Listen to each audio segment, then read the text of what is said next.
trying to think about these crime stories as reflective of theories about sexuality that had been transforming from a more kind of biological based idea of homosexuality as a problem and almost like an inheritance within the family, right? Some of these older 19th century ideas that were still present in the post-World War I era, to a kind of minority model of the Cold War. And as the homophile groups began to articulate an idea of homosexuality as a minority citizenship. So I wanted to think about change over time, how these crime stories give us windows into the different ideas about queer sexuality throughout these pretty much the center of the 21st century.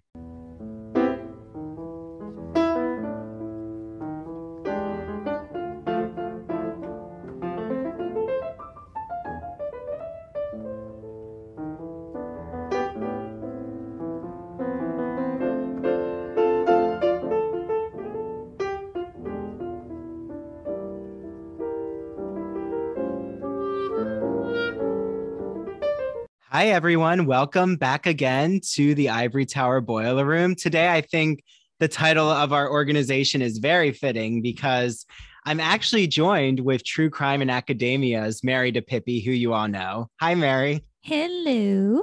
And I'm going to introduce our featured guest, the writer of Indecent Advances, A Hidden History of True Crime and Prejudice before Stonewall. Maybe I should have said True Crime and Prejudice to get that Pride and Prejudice illusion in there. Okay. But Dr. James Polchin, who said I can call him Mr. Polchin with his permission. He is a clinical professor at New York University. He usually lives in New York City, except today he's coming from P-Town. And he's taught at the Princeton Writing Program, the Parsons School of Design, the New School for Public Engagement, and the Creative Nonfiction Foundation. So without further ado, welcome, Mr. Polchin. Great. Thank you. Great to be here. So I think first, just as a starting point, because you have taught creative writing and you've taught so many different, it seems, genres of literature, what were you trained as with your PhD? What does one do? So I have a PhD in American Studies. And so that's, as people know, right? Or maybe they don't know. It's very interdisciplinary. It's very cross fields as well as approaches. And so that's where my training was. And I focused mostly on 20th century American history and culture with a focus on queer experience. But at the same time, I also have been teaching writing for a long time because I come out of more of an English studies background. And so I'm really trying to think about the intersections there about theory and history with storytelling, right? And how those two can merge in useful ways, right? Not to put down any academic books that are heavily theoretical in their approach to queer experience, but I also think it's really important to have books that people outside university are going to pick up and read. Mm-hmm. Yeah. I mean, I'm really glad you lay that out because Mary and I have had a lot of these conversations, like her coming from creative writing, me coming from this academic type of writing. That why we love co-hosting and bringing you on, James, is that, okay, now I'm switching to James, but perfectly fine. Yeah, that's good. We're very familiar now with each other.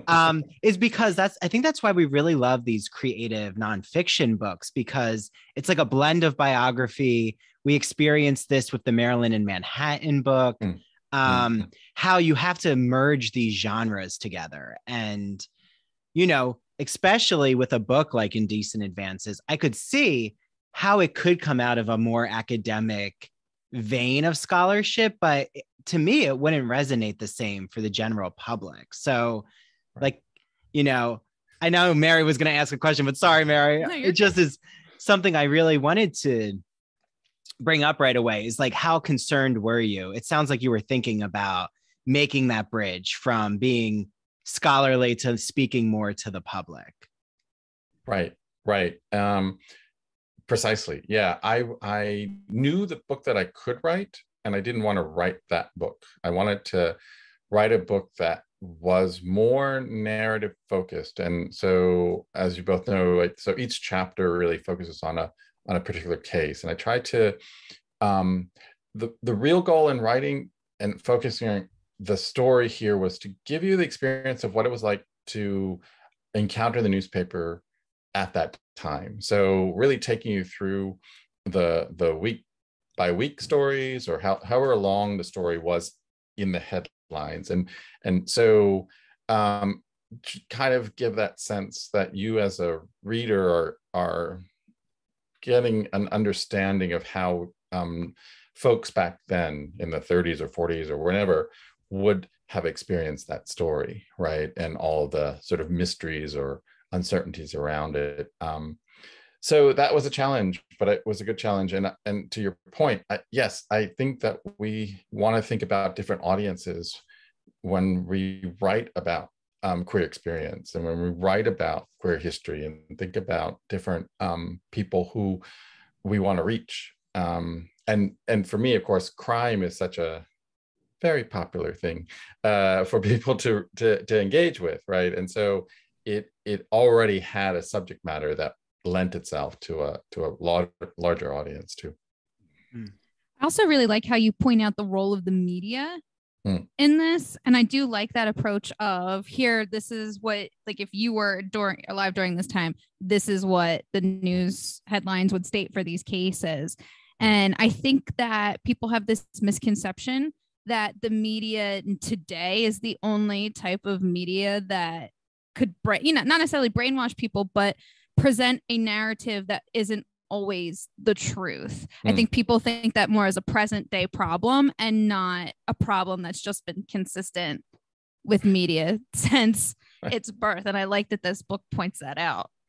Right. I mean, it was fascinating to me as I was researching, and also frustrating, right? And I'm sure both of you have this experience where you're to the point where people's names were different, or addresses were different, like factual information that you would think, oh, the press is on this, but it was incredibly different. Or descriptions about the crime itself would vary depending on the newspaper, right?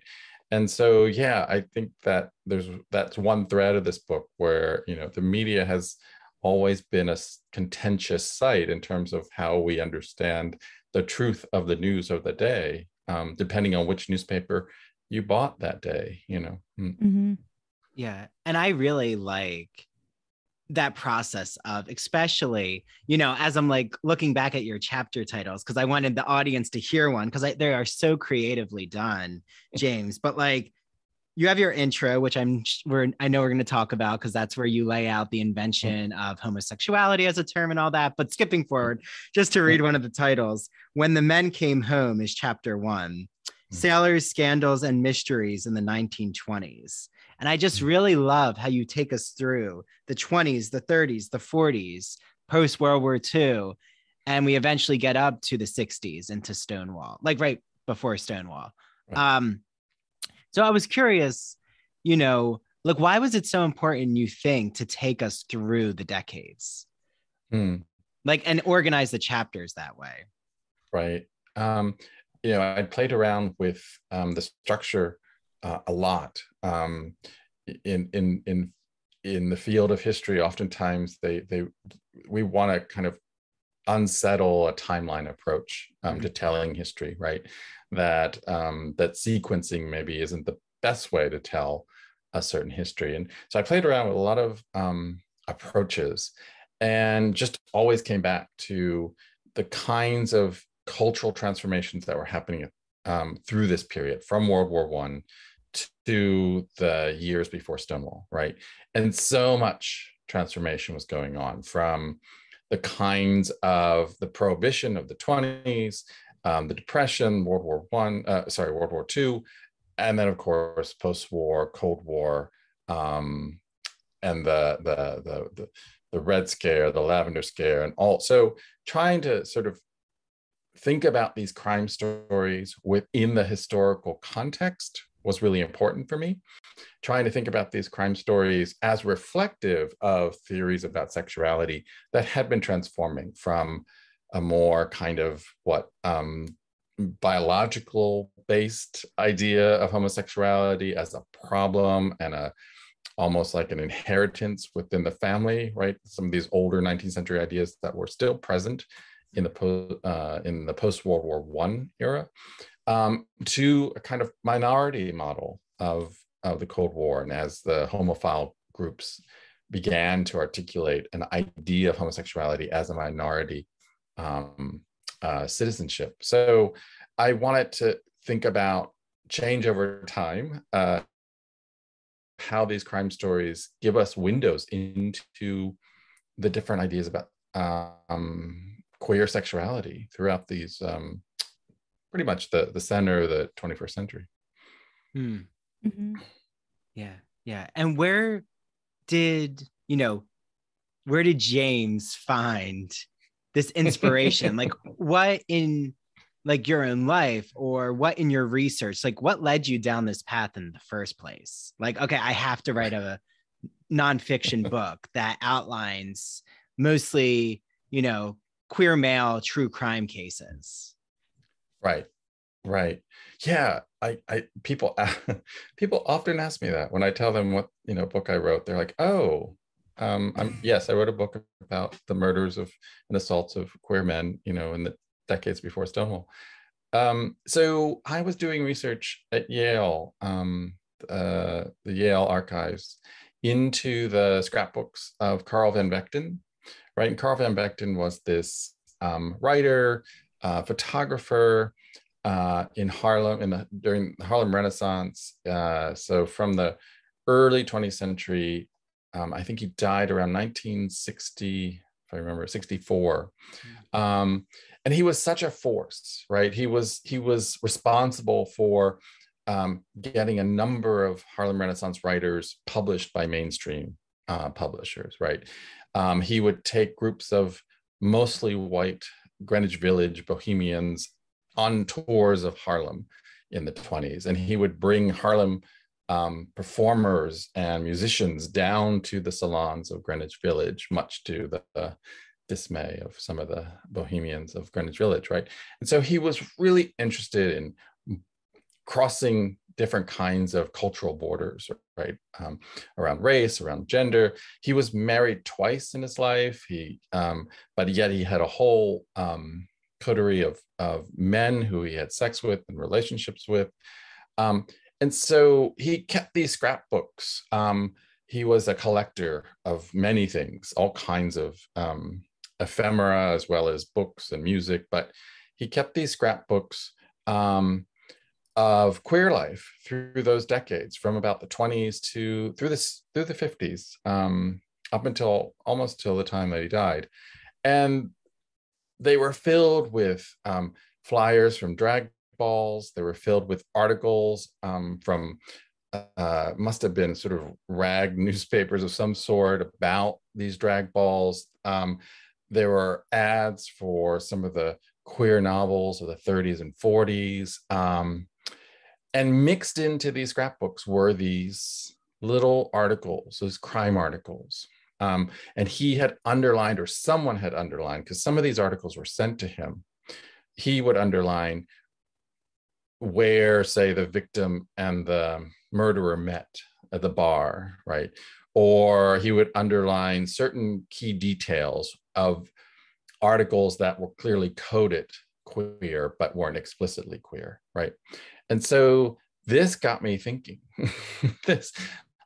I knew about the drag balls. I knew about the cultural life through the 20s, 30s, 40s, and 50s, from books like Gay New York and other kinds of histories that have come about, right? That really document the cultural community life of queer experience in those decades.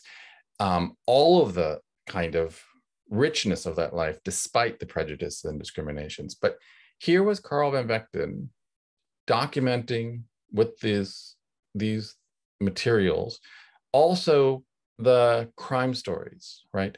And so I didn't know that thread of the history. And so it got me pursuing and really exploring, like, what are these crime stories? Clearly they were important for him. Clearly they were part of the collage of scrapbooking that he did from all this material. An interesting thing about the scrapbooks, he collected them all and donated them to Yale, with the caveat that they couldn't be opened for 30 years after he died. Wow. And so they were opened, in the mid 1990s. And that was the first real understanding of what he had kind of collected there, and really gave a personal, but also cultural window into those decades that were great. Mm-hmm. Yeah, no, thank you for laying that out. Yeah. No, definitely.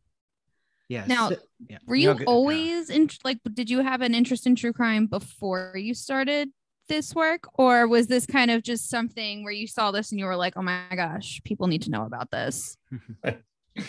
Right. No, right. That question is always kind of a Rorschach test. Like, how long have you been interested in true crime? It's true. I've always been interested in mystery, and whether fiction or real life, right? As a kid, I don't know if I used to have these little books that were, I think they were called 1-minute mysteries, and they were just 1-page stories with a mystery that you had to solve. And then in the back, they had the solution, but it was like this, you could just read them for hours and try to figure them out.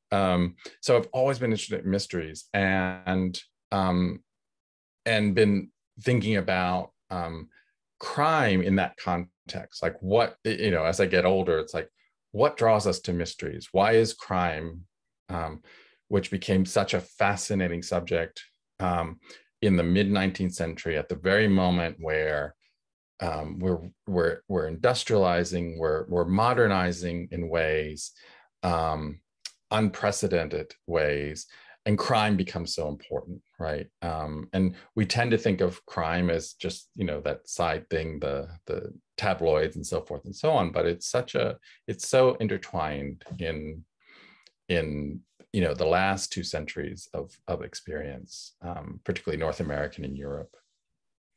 So that, from like the little kids sort of interest in mystery, then comes this bigger interest, a continuing interest in it, and what does it mean culturally to have these stories. Mm-hmm. Yeah, and I think this is your first book for a mainstream publisher. Is that correct, James? That's correct. This is my first book. Just first book. Okay. Congratulations. Okay. Yeah, this is an incredible first book. Mm-hmm. I'm assuming you're working on something right now. Is that true? I am. It's another crime story, but it's just one. True crime. Yes, true crime. But it's one case, one very big, very complicated case from 1922 that I came across in this research. But because it was so big and it had many parts to it that I couldn't research at the time, I put it on the side. And so happily, I've come back to it. And Counterpoint, the publisher of Indecent Advances, loved it, loved the proposal. So they'll be publishing it probably, I think, in 2024. Oh, wow. Wonderful. Okay. So this will not be the last time with James Polchin. Can you give us a hint as to the case? Right. So it's a case of a young man about 19 who was murdered and left on the side of the road in Westchester County, not far from White Plains, in 1922. And that's where he was found.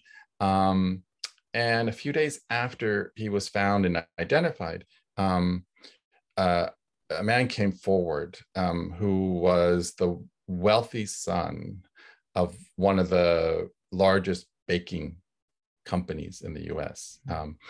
They made their fortune industrializing bread making. One of their mottos was our bread is untouched by human hands, because they had these machine-made bread. Not something we might, find valuable today, but, something that was at the time really important. And so it plays out over 16 months where this, where the killer claims that he was in a blackmail scheme, which the victim was blackmailing him. What that blackmail was about is the question at hand. Okay. And so it feeds into, again, a lot of theories around sexuality, a lot of innuendo. There's a lot of questions about the dynamics of these two men and what had brought them together in that. So, but it was a long case. It brings in questions of class, questions of race and sexuality that played out. And no one has written about this case as such. So that's always good too. Ooh. That's going to be exciting. I can't wait to get my hands on that. Yeah. Yeah. I'll send you a copy. Thank you. Oh, thank you. Thank you. Yes, I can't please. wait. Well, and you really, in Indecent Advances, I think something that I wasn't expecting was the scope and how many cases you bring to bear for your evidence of this hidden history of queer male life. And a myth that you really burst that I was so excited, and why I'm using James's work in my dissertation, is this whole, like, the late 19th century idea that turned me onto the 19th century, literally, like not literally, but figuratively turned me on with this queer male work, is how the literature and the history, work together. Like, whether it's Oscar Wilde's The Picture of Dorian Gray speaks to sexuality and the sexology field, because he knew so many of those sexologists who you mentioned in your intro, like John Addington Symonds or Havelock Ellis or Edward Carpenter. So, like, why did you turn and know, okay, I need to begin with just establishing to my readers that this is how homosexuality was invented, was developed as just a concept in literature? Right. That's a good question. It's always, whenever you write a history, it's always about, like, where do you begin it? How do you contextualize it? What's the origins of whatever phenomenon you're looking at, right? And for me, it is that 19th century moment where we get those theories of homosexuality. We get these new articulations of sexuality as an identity, as a quality, as something that is of interest to the medical profession to look at and to mark someone in this way. So not simply, say, a practice, right? As sodomy was understood as a practice that people could engage in as a sin, but didn't determine who you were around a sense of identity or a sense of quality of character or something of that nature. So those theories that come up in the late 19th centuries were fascinating, continue to be fascinating to me, particularly now when we're trying to maybe rethink those categories that we have lived with for a number of decades. But at the same time, the 19th century also gave us, right, criminology. And, of course, homosexuals were understood as criminals at that moment. So that was a criminal type. And those kinds of theories around criminals and criminal behavior, what causes criminality, are emerging at the same moment, where we're developing these theories of sexuality. So the intersection seemed really interesting, and I wanted to kind of start there and think about how they continue to play out in the decades of the early 20th century, right? and particularly so around the ways in which criminology initially, right, was looking at how immoral behaviors, criminal behaviors were biological, right? As I mentioned before, like there was those theories in which you're born as a criminal, you're born in these ways, right? And of course, by the 1930s, and the rise of psychology as a tool to look at what you might say a range of social deviances, and how psychology rather than criminology can be useful to address these problems, right? And that's where you start seeing the shift to not thinking about homosexuals as people who were born in this way, at least in the social science realm, but rather that they were formed this way, drawing on Freudian psychology and other theories at the time. And so you see more of that, particularly after World War II, where you really, and I talk about that in the book, you really see this dominance of psychology and what made you a homosexual. And if you were made a homosexual, then we can unmake you as well, right? And so we're still living with that thinking, right? We're still living with that conversion therapy, and that's still that thinking that you can be unmade in these ways. So the 19th century there is that moment where I think where different kinds of theories come out from medicine and from crime to deal with new realities, perhaps new realities of an urbanizing world that are trying to categorize certain kinds of sexual deviancies, certain kinds of social deviancies. So it's a great sort of frame for me with this book and this subject. Mm-hmm. Now, I know I'm backtracking a little bit. So you talked about how you were at the archives at Yale doing research. How else did you go about researching this book? Right. Yes. I'm always curious about the research process. Right. So I found those clippings in the Van Vechten scrapbooks, and they, as much of a collector Van Vechten was, he was a horrible archivist. So none of these articles had any date or publication or anything on them. So they could be anywhere between 1925 and 1960, so like go find them. And so it was difficult. And I'll reveal a bit about my age as well as how long the book was in research. I encountered Van Vechten scrapbooks at a time when we didn't have newspaper databases online.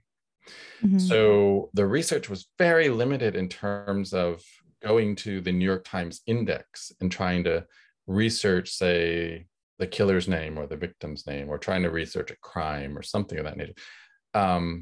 As we know, the New York Times index or Chicago Tribune or any of the major newspapers did not index homosexuality in this period, right? And so as a researcher, historian, there are real limitations of what you can find.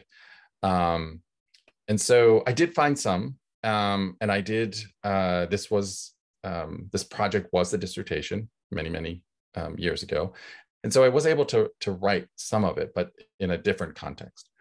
I put it all aside, and then a few years ago, I came back to it with these databases. Right now, all these wonderful folks who have been digitalizing newspapers, not just major urban city newspapers, but regional newspapers as well. So newspapers.com, has a range of newspapers that are small town as well as the New York Times and that. And I just started putting in names of some of these victims that I knew about.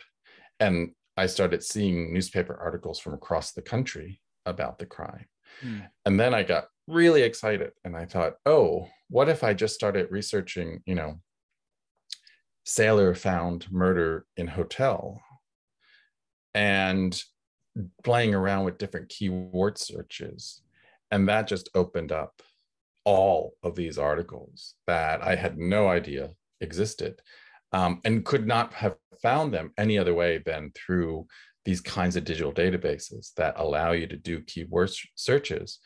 I was also able to find how one crime, say in New York City, would then be reported in Peoria and Idaho newspapers. And then I started thinking, well, why do they care about someone found dead in a hotel in New York City? And, you know, sort of start thinking about the ways that these stories circulated through the AP wire service and what that meant, and how that also reflected some of the homophobia, some of the discriminations that were emerging in this period, particularly after World War II, right? And so again, it's like, why are these stories important for the newspapers, small town Midwest, if only to indicate some kinds of deviancies that are of danger to us as a nation, right? Mm-hmm. So the research was, someone who loves mysteries, the research was so much fun to do, because you're just like trying to track cases in really in really difficult processes, trying to find. Some of the stories were really small, they didn't have big headlines, but they had enough that I could begin to piece together. Many of the stories were coded because the journalist and editorial practices at the time didn't allow for an explicit description of why the two men were together. They often coded it. They, you know, and again, the scrapbooks were useful because clearly men at the time, or others at the time, would read those articles and understand that subtext, right? Whereas we today may not, but based on where they met or certain features that they hint at in the encounter, right, then we begin to read in between the lines. Mm-hmm. Yeah. And that's another thing I found really interesting with reading the headlines, and how you kind of explain how like these hidden subtext, and you kind of just, as the book keeps going, you pick it out for yourself, and you're like, oh, I see this. I've got the pattern now. I see what they're doing. See how they're trying to hide this. That's great. Yeah, no, I think that is something that happens. You start seeing the clues in the articles themselves, and you start, oh wait, this is not just an innocent encounter. This was motivated for a certain reason. Mm-hmm. and you start seeing that, and then of course I have a whole file on my computer of articles that I didn't have enough information on, right? So you also start seeing more and more into them, and you think, oh wait, no, I need to there's a point where I need to, like, if I can't really confirm it, I'm not going to use it. But mm-hmm. but you start seeing it mm-hmm. in a lot of articles. Yeah.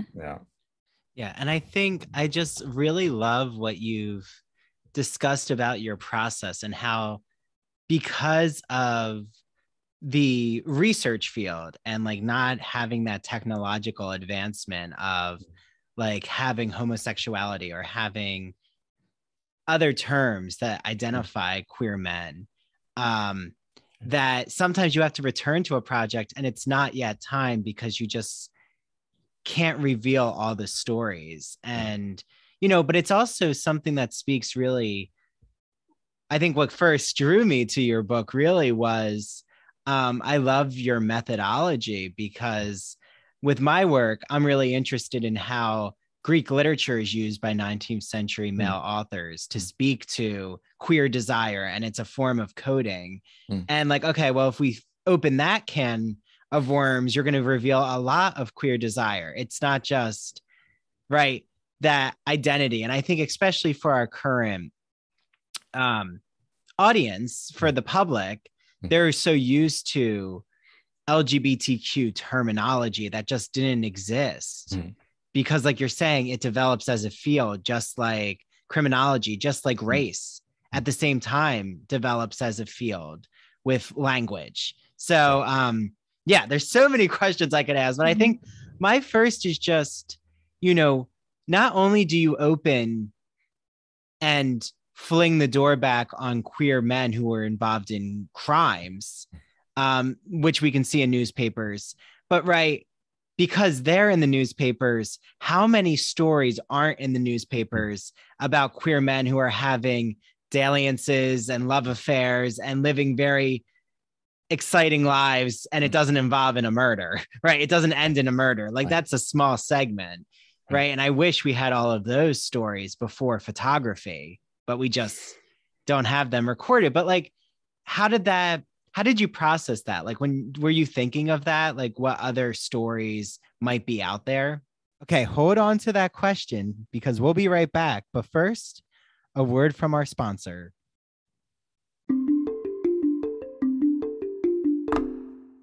Ryan Reynolds here from Mint Mobile. With the price of just about everything going up during inflation, we thought we'd bring our prices down. So to help us, we brought in a reverse auctioneer, which is apparently a thing. Mint Mobile Unlimited Premium Wireless. How to get 30, 30, bit to get 30, bit to get 20, 20, 20, bit to get 20, 20, bit to get 15, 15, 15, 15, just $15 a month? Sold! Give it a try at mintmobile.com/switch. $45 up front for 3 months plus taxes and fees. Promo rate for new customers for limited time. Unlimited more than 40 gigabytes per month. Slows full terms at mintmobile.com.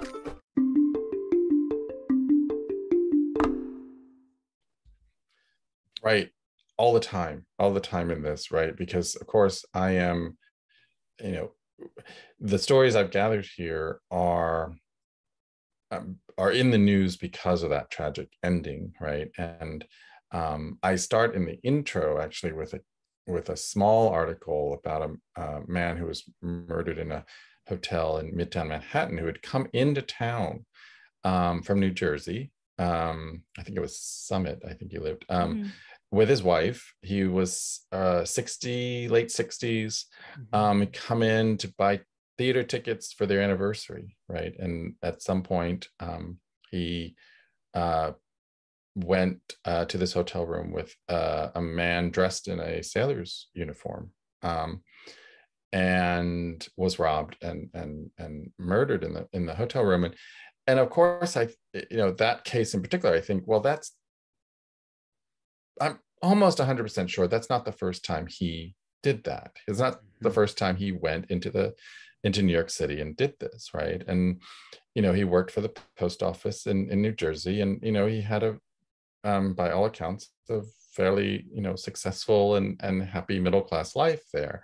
And so I definitely was thinking about the stories that we don't, like as you said, we don't have about the ways in which these men's lives, right, were lived. And for many of these cases, some are clearly marked that the victims lived what we would call a queer life in the 30s or 40s, right? They, from the information that the article gives us, many of the men that I write about and the stories that I write about are married and have kids and have, live what we would call a fairly straight life for the most part, and probably had these dalliances on occasion or when they travel to the city away from family and familiar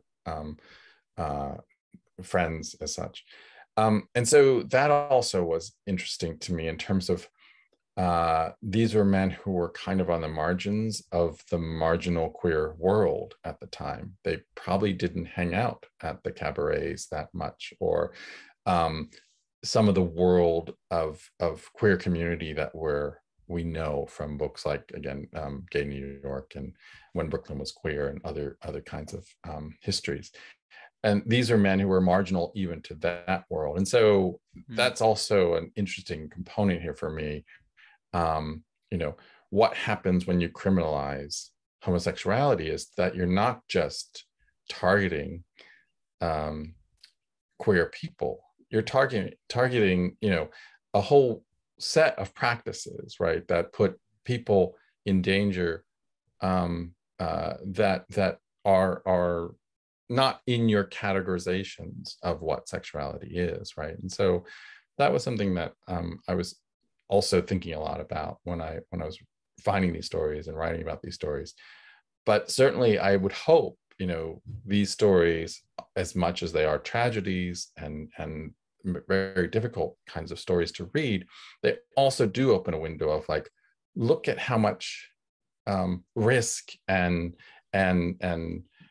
engagement these men were having, right? How much they were going out and picking up men. They were going out and living a sex life that these stories maybe give us a little window into.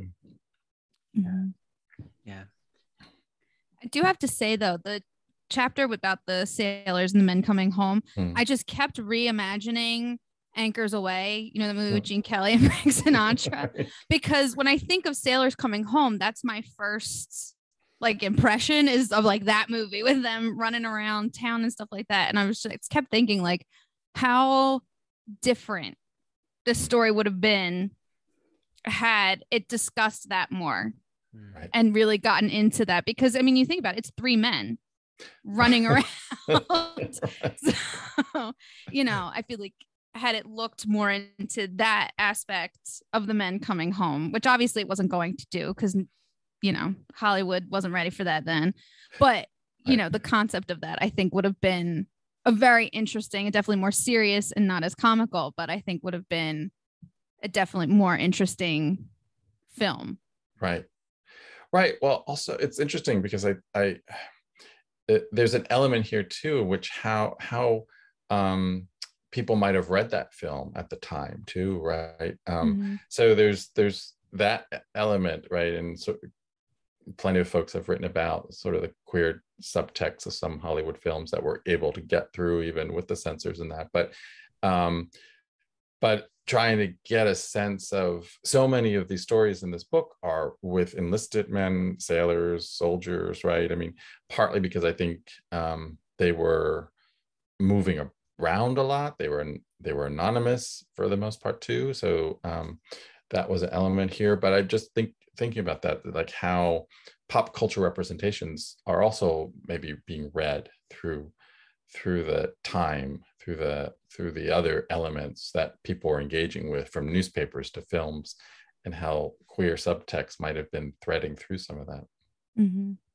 Yeah, and it reminds me of the musical On the Town, which Mary also maybe, I don't know which came first, Anchors Away or On the Town, but they're like because On the Town is these those in the Navy who come home and they have this huge number, New York, and they're going to have one night and run around the city, try to find girlfriends to like have a one night stand. But then, you know, instead of that sexual element, of course, they like find these long-term girlfriends who they're going to marry. I don't, you know, all those things that happen in these heteronormative narratives of fantasy.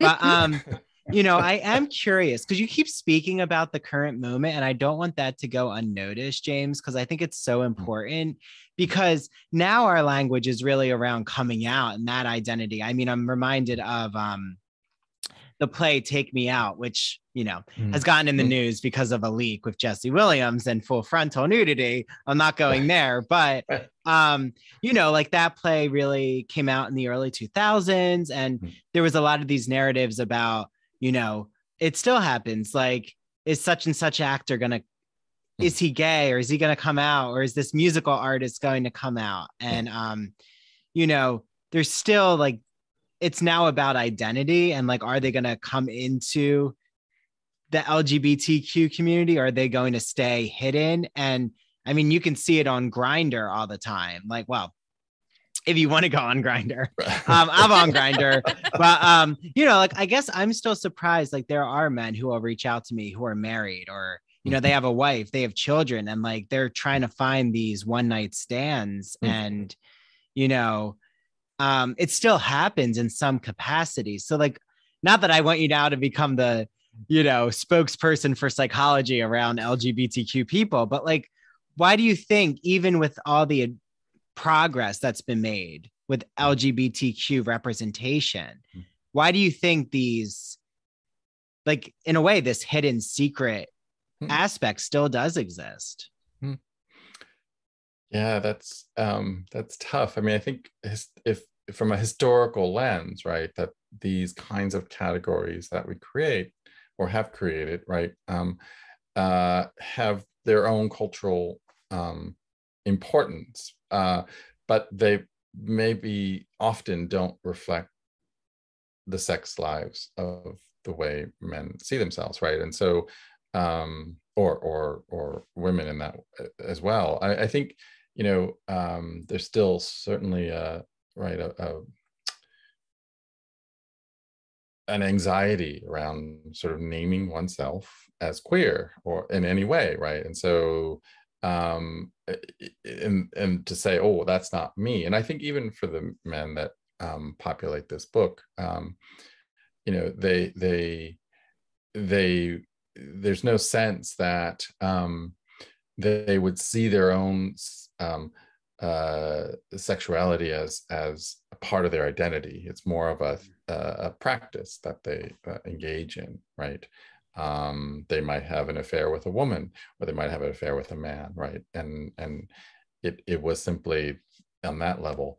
But I think the categories are useful, but I also think it's interesting that we're at a moment, right, where these categories are really getting questioned and maybe seen as not so useful in terms of understanding individual experiences around gender, individual experiences around sexuality.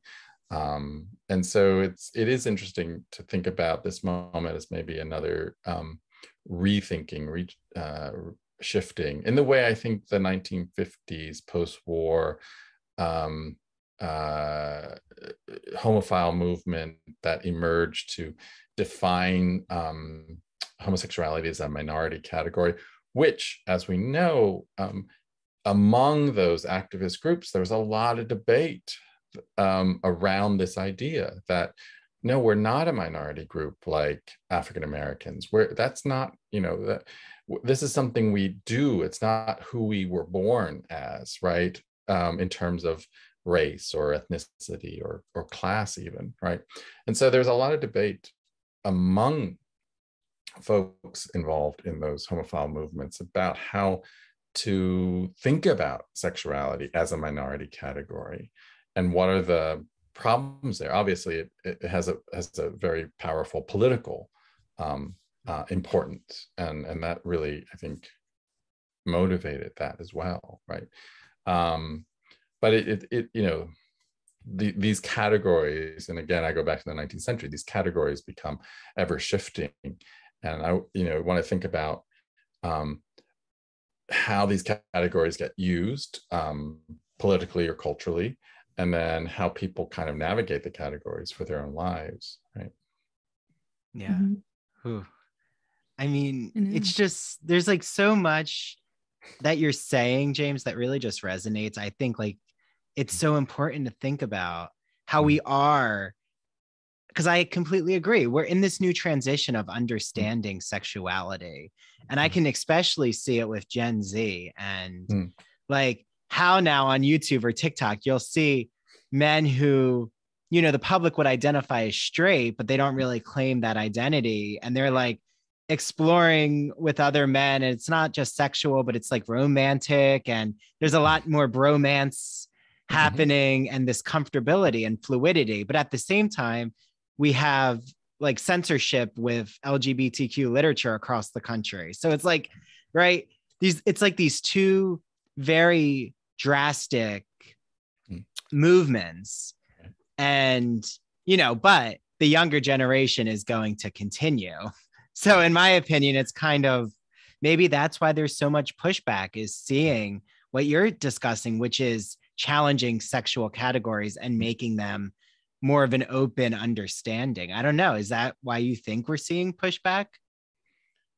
I think it's difficult. It makes me think about how, again, Cold War sensibility, the real focus on homosexuality in the early 50s, right, with the Lavender Scare, the Red Scare with communism, but also on the local level, right, policing bathrooms, the FBI getting involved in some of that activity as well at the same moment, right? So this really kind of these draconian kinds of efforts on the local level, national level, to weed out homosexuals. They are a threat to the nation, to the home front, at the same moment that you have the emerging of a real gay rights movement that, you know, is putting in place, for all of its,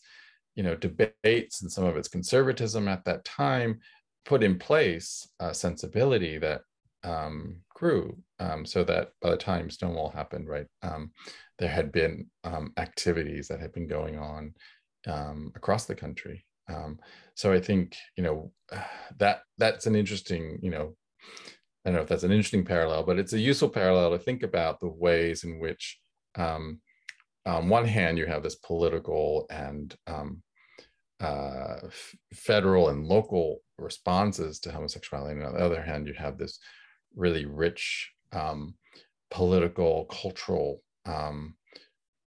burgeoning kind of consciousness that's happening. You know, one of the things I write about in Indecent Advances is how one magazine, which was coming out of the Mattachine Society, it was an early homophile gay rights organization in the 50s, they would publish crime articles, right, with commentary about these crime articles. And so this magazine would go to subscribers across the country.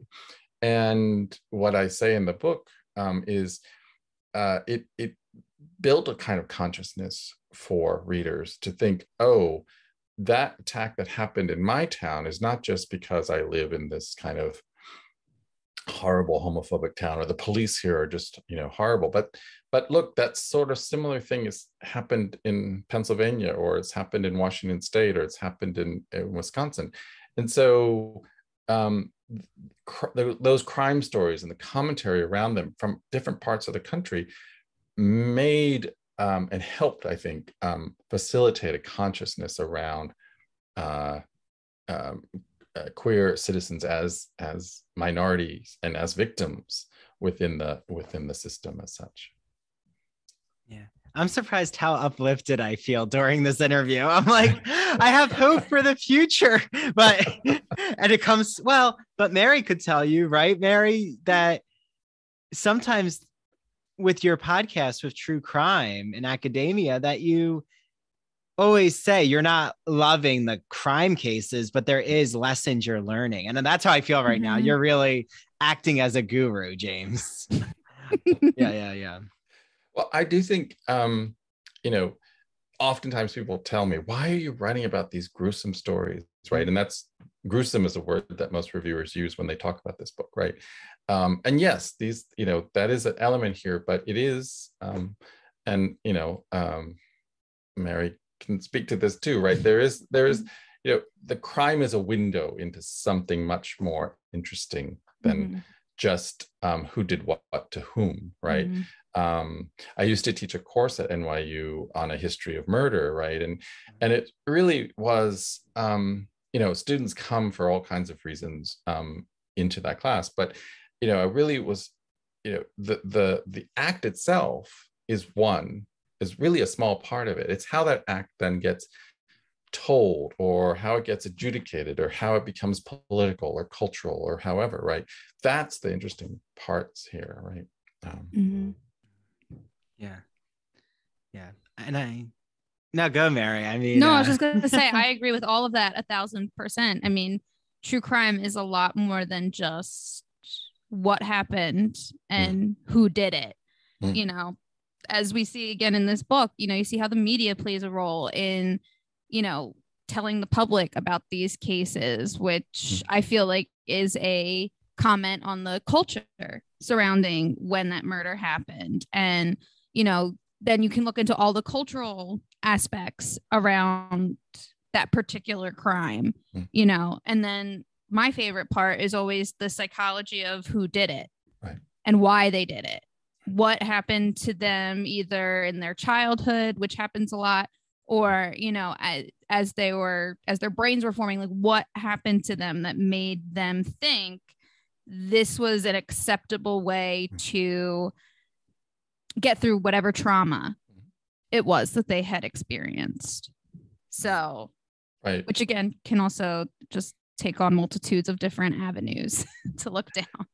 Right. And I think there is a growing number of books and researchers who are looking, taking crime stories, but looking at sort of how the victims come out of those as well, right? So a book like Tinderbox by Robert Fiesler, and so or Vice Patrol. I don't know if you know that book by Harvard law professor Anna Levosky, and she looks at the ways in which vice cases played out in the courts from the 30s to the 60s, right? And it's so really trying to look at some of the dynamics that get played out in not sort of a generalized narrative, but more how the victims of these crimes, and giving voice to some of those as well. Mm-hmm. Yeah, well, I think we've approached near the conclusion. So I do want to ask for a final question. I've been curious about the colors on your book. Like with Indecent Advances, like, is there any specific symbolism, like why your title is split up into green, yellow, and red? Well, red is your author name, but green, yellow, red as a scheme. That I have never been asked that. I'm not sure. With marketing and with the publisher, right, you don't get a lot of input, although Counterpoint was great, and I was able to give them some sort of like, these are things that I would want to avoid, because with this kind of book, there are many ways that the cover could have come out in really kind of sensationalized ways that I did not want to do. And so I think this color scheme was what they came up with. We went through a few iterations of a cover, and this was really the one that I liked a lot. But I don't think there is any, from my perspective, maybe the designer can speak more to the color scheme, but it just, I think, worked well for the rest of the layout for them. Yeah. I mean, I feel like it's a very it's an intriguing color scheme. So it just makes everything pop with your themes, especially because your title and your name is all in black. So it kind of, to me, does have this newspaper quality. So maybe to evoke the newspaper, I'm not sure. Well, I can tell you that the UK version is all pink and gray on the cover. So, interesting. Yeah, they went with a different design. Though at first they had all the title and everything sort of written in blood kind of thing, and that we had to not allow. So yeah. Well, I think for the final question, just any reader who picks up Indecent Advances, do you feel like in your title the lessons that you want your readers to learn is in the title, like even just Indecent Advances? Like, is that the thesis behind your book? Is this coding of desire? Yeah, I think again, the title took different iterations with the publisher, and that I really like Indecent Advances because as you know, as readers who get into the book, that was a really dominant term for defense, right? In these cases, I had to kill him because he came on to me, and that was determined as an indecent advance, right? And I really wanted to, so I think the title does point to the common kind of courtroom defense, but also meant to underscore some of the fragility of that defense, right? And how it really, doesn't have a weight to it when you really look at the case itself. Yeah, it's such an interesting term. And I mean, we could go on about homosexual panic as a legal excuse, but we want all of you out there to pick up James Polchin's book, Indecent Advances. A Hidden History of True Crime and Prejudice before Stonewall. Mary and I are huge Broadway musical fans, so we've sseen Chicago a few times, which speak about true crime and like how they become celebrities at the end. Yes. A whole mudslinging media campaign. Maybe Indecent Advances, the musical. That could be an interesting musical. Very gruesome, but very interesting. Yeah. It might be more Sweeney Todd, a queer Sweeney Todd, Indecent Advances. I don't know, James. You might want to pitch it eventually. Yes, I will think about that. Yeah. But thank you so much. This has just been such a wonderful conversation with you. Thank you. Thank you so much. Yeah. And thank you to our listeners out there. And we will be back next week. Okay. And wait for 2024 for his next book. Yes. In 2024, we will have James back on to discuss the intense, nuanced 19-year-old case that he couldn't cover in Indecent Advances. Right. Okay. Yes. Well, and happy Pride Month to everyone out there. Indeed. Happy Pride. Bye, James. Take care. Thank you so much for listening to the Ivory Tower Boiler Room, or True Crime in Academia. Welcome to our summer season. We made it to summer 2022. I am here with Mary DePippi. Hi, Mary. Hello. I'm Andrew Rimby, the executive director. Mary DePippi is our chief contributor. Nicole Arguello is our marketing assistant, and Kimberly Dallas is our editor. So yay, our interns have positions. Okay. Yay. Please follow us on social media. Mary posts so many creative things on her True Crime in Academia. How can they follow True Crime, Mary? At True Crime in Academia on Instagram and TikTok. Okay. And then you can follow the Ivory Tower Boiler Room on Twitter at Ivory Boiler Room, and at Ivory Tower Boiler Room on, Instagram, TikTok, and Facebook. Okay. And you can email us. We love to get pitched some episode ideas. So to do that, if you're a publicist out there, maybe you want to get one of your authors on our show, go to ivorytowerboilerroom@gmail.com. Thank you to our audience, to our listeners. We're really excited because we have a lot going on our Patreon. So Mary, do you want to maybe update everyone on our Patreon account? Yes. So aside from the content that we've already been giving you, we will also be having extra special episodes. Specifically for True Crime, I will be having an extra bonus episode every month starting in June. Yay. You can only get that if you are a subscriber. Yes. So patreon.com/Ivory Tower Boiler Room. That's it. Just /Ivory Tower Boiler Room. And we already have a lot of bonus material. First, there is a full episode with Ursula Klein in our book corner. So you're going to see all of these new special series that are going to pop up in the summer on Ivory Tower Boiler Room. Yes, Mary will do it too on True Crime in Academia. You can listen to a teaser on our podcast, but guess where the whole interview is? On our Patreon. So only but a large cup of iced coffee at any of our favorite coffee companies.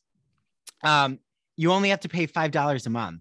So please join. We will recognize all of you who join. We'll shout you out during the summer. You can see our video interviews too. And if you want to become an Ivory Tower $15 a month, 3 cups of iced coffee member, you actually will get our tote bag, our t-shirt. There's more. Oh, our mug. I'm drinking from our mug. I should, for everyone who will see this, I'm actually holding it up. It's a very cool mug. So we are so excited for all of you to join us this summer. I love hearing from all of you. I know Mary loves hearing from all of you. Direct message us. We read them. And yeah, check out our social media because we post so many clips from the shows. And I started to kind of finesse my way around TikTok. So Mary sees how excited I get when I know how to add music and all these filters. So on that note, please join us for our Instagram events this summer. We have a monthly book club. Every month we have our book club. And we're going to start having television recaps. We're going to have another open mic poetry event at Pen and Brush, so stay tuned. I think we might have a Halloween party, but just someone told me that. Okay. A little birdie. Okay, I think we got it all, Mary. So I think so. On that note, let's put a bookmark in this. Yup. Bye, everyone.